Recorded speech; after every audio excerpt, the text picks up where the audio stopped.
ராகி வச்சு ரொம்ப டேஸ்டியான ஹெல்த்தியான ஒரு ராகி உருண்டை எப்படி செய்யலான்னு பார்க்கலாம் வாங்க.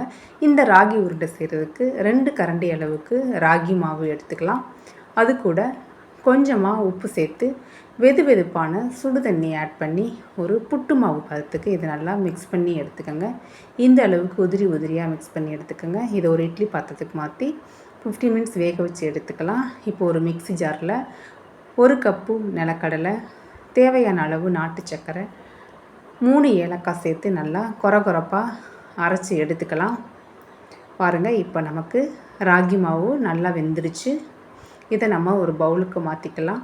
இது கூட நம்ம அரைச்சி வச்சுருக்க நாட்டு சர்க்கரை நிலக்கடலையும் ஒன்றா சேர்த்து 2 ஸ்பூன் நெய் ஆட் பண்ணி நல்லா இதை இந்த மாதிரி மிக்ஸ் பண்ணிக்கலாம்.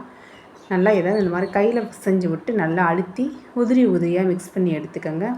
இதை இந்த மாதிரி சின்ன சின்ன லட்டுகளாக பிடிச்சி எடுத்துக்கலாம்.